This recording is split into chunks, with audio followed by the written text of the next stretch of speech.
बिस्मिल्लाहिर्रहमानिर्रहीम। अल्लाहुम्मा सल्लि अला हबीबिही मुहम्मदिन वला आलिही वसहाबिही वबारिक वसल्लम। अस्सलाम वालेकुम दोस्तों। आलम दीन अक्सर ये बात करते हैं, गैर मुस्लिम को मुसलमान करना एक बहुत बड़ी नेकी है जिसका अजर आखिरत में मिलता है। खुलासे कलाम ये है कि बहरहाल आप जो ऐसा भाई अगर हमें सुन रहे हों या ऐसे कोई भी भाई बहन हों, बिल्कुल ताख़ीर ना करें। अगर कोई खुद चाहता है मुसलमान होना तो उसको कलमा पढ़ा दिया जाए। किसी गैर मज़हब को इस्लाम कबूल करवाना आसान काम नहीं है, इंतहाई मुश्किल काम है जो हर बंदे के बस में नहीं है। हमारे आलम दीन पूरी बात नहीं बताते, कुछ मामलात में आधी बात बताते हैं। ऐसा नहीं कि आलम दीन को पूरी बात का इल्म नहीं, सब इल्म है। दीन की बहुत सारी बातें ऐसी हैं जो पूरी नहीं बताई जाती। आप नबी करीम सल्लल्लाहु अलैहि वसल्लम ने आखिरी खुतबा में फरमा दिया था, आज दीन मुकम्मल हो गया है। मतलब दीनी कोई ऐसा सवाल नहीं जिसका जवाब ना हो, वरना आप नबी करीम सल्लल्लाहु अलैहि वसल्लम कभी भी ना कहते आज दीन मुकम्मल हो गया है। हमारे आलम दीन को चाहिए कि दीनी कोई भी सवाल हो उसे मुकम्मल बताएं, ताकि जो लोग आलम दीन की बात सुन रहे हैं वो उस पर अमल करके गलती न कर लें। सोच नेकी की हो और वो नेकी गुनाह की तरफ न जा रही हो।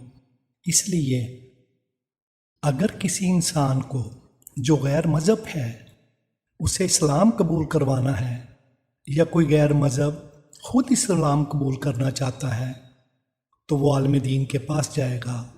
तो आलम दीन को चाहिए उस गैर मज़हब इंसान से पहले बात कर ले कि मैं तुम्हें कलमा पढ़ा देता हूँ, तुम मुसलमान भी हो जाओगे, लेकिन मैं तुम्हारी कफ़ालत नहीं कर सकता, वो तुम्हारे ज़िम्मे है।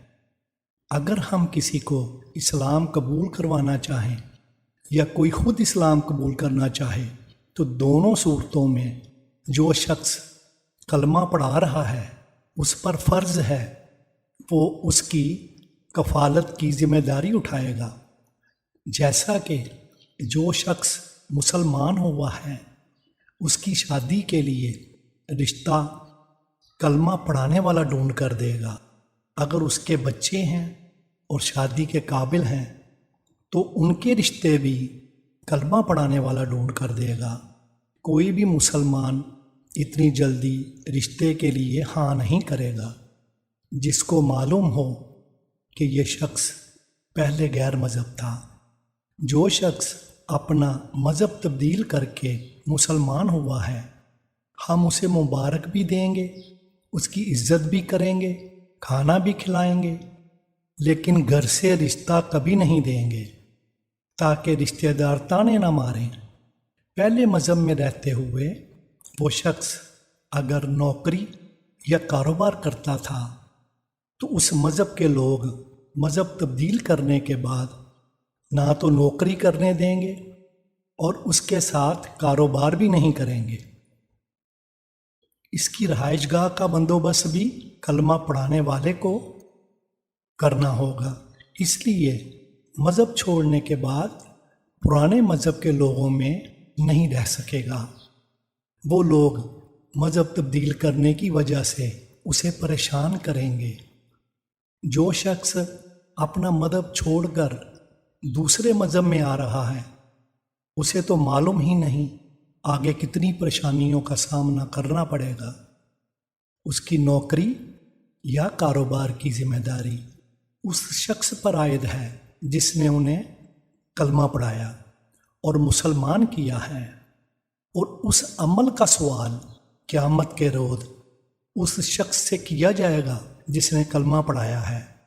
जो शख्स मुसलमान हुआ है, पीछे रिश्ते नाते तल्लक वास्ते उसके ख़त्म हो जाते हैं।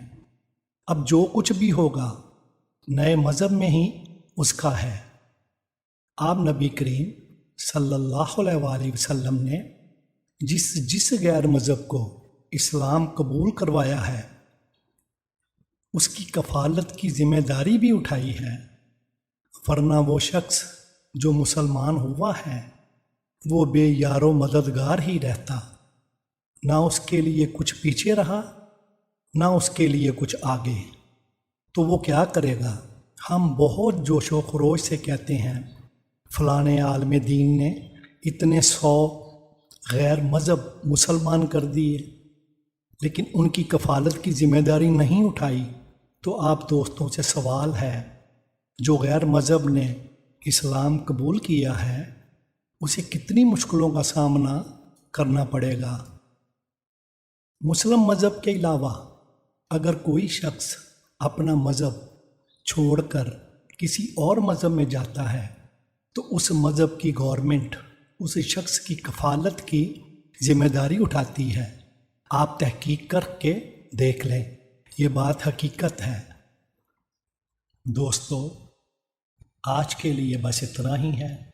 अपने चैनल को सब्सक्राइब, लाइक और शेयर कर दें। शुक्रिया। अपना और दूसरों का ख़ास ख्याल रखें। फ़ी अमानुल्लाह।